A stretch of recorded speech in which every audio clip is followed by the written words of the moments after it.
అన్నమయ్య జిల్లాలో ఫిబ్రవరి 14, 2025 ఒక మహిళ మీద ఒక ప్రేమోన్మాద చేసిన ఇన్సిడెంట్ నిజంగా చాలా బాధ అనిపిస్తుందండి.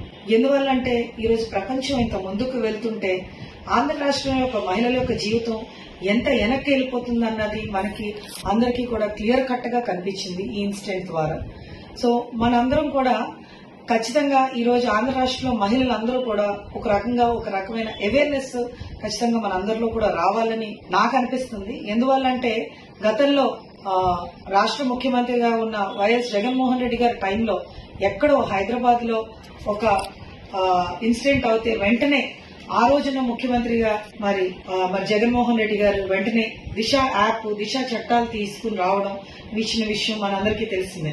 ఎందుకంటే ఆ రోజు జగన్మోహన్ రెడ్డి గారు prevention is better than an cure అన్న నినాదంతో ముందుకెళ్లి, ఎందుకంటే ఇన్సిడెంట్ అవ్విన వెంటనే శిక్షించాలి అని చెప్పి అసలు ఆ ఇన్సిడెంట్ జరగకుండా ఉండడానికి మెజర్స్ తీసుకుని ఆయన దిశ చట్టాలు తీసుకొచ్చి, దిశ యాప్ తీసుకొచ్చి ఉన్న విషయం మనందరికీ తెలిసిందే. ఈ యాప్ ద్వారా ఎన్నో అవేర్నెస్ క్యాంప్స్ తీసుకుని వచ్చి సో ఎంతో మంది జీవితాల్లో ఏదైనా ఇన్సిడెంట్ అయితే వెంటనే పోలీసులు వెంటనే రెస్పాండ్ అయ్యి వాళ్ళకి మేమున్నామని చెప్పి రక్షణ ఇచ్చిన ఇన్సిడెంట్స్ ఎన్నో ఉన్నాయి.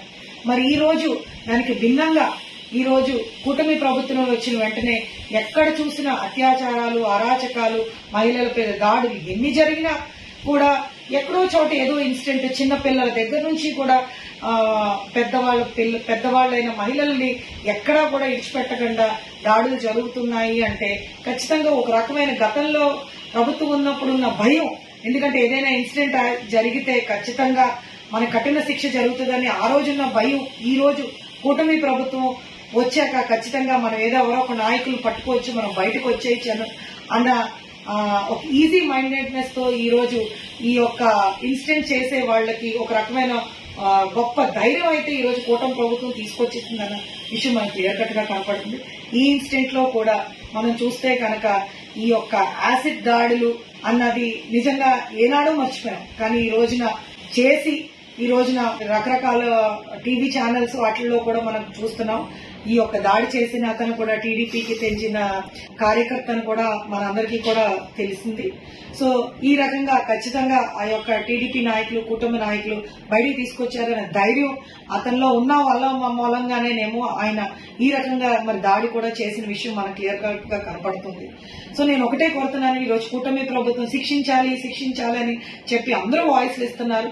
అసలు శిక్షించాలి అంటే అవునండి శిక్షించాలి, శిక్ష ఎలా ఉండాలి, ఖచ్చితంగా శిక్ష ఎలా ఉండాలి అంటే మరొక అమ్మాయిని కామెంట్ చేయాలన్నా, మరొక అమ్మాయి మూసెత్తాలన్నా, ఇంకొక అమ్మాయి ముందు గురించి మాట్లాడాలన్నా భయం వచ్చే విధంగా ఈ రోజు ఆ శిక్ష ఇవ్వాలని నేనైతే ఖచ్చితంగా ఈ కుటుంబ ప్రభుత్వాన్ని కోరుకుంటున్నాను.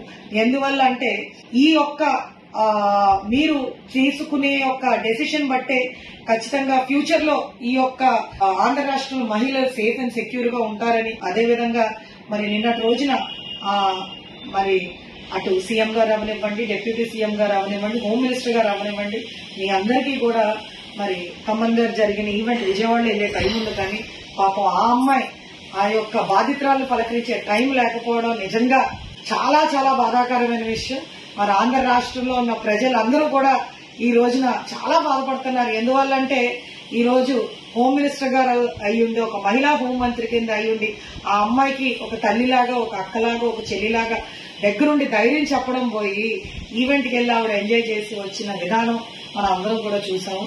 ఖచ్చితంగా నేనైతే ఒకటి చెప్తున్నానండి, ఈ రకంగా మీరందరూ పరిపాలిస్తే ఈ రోజు మహిళలు ఎవరు ఊరుకునేది లేదు. ఖచ్చితంగా మీరందరూ కళ్ళు తెరిచి ఇప్పటికైనా వెళ్ళి ఆ అమ్మాయికి మేమున్నానని చెప్పి ఒక రకమైన మనోధైర్యం పర్సనల్ గా వెళ్ళి ఇవ్వాలని కోరుకుంటూ ఖచ్చితంగా ఈ యొక్క ఇన్సిడెంట్ చేసిన అతన్ని మీరు అందరూ శిక్షించాలని కోరుకుంటున్నాను.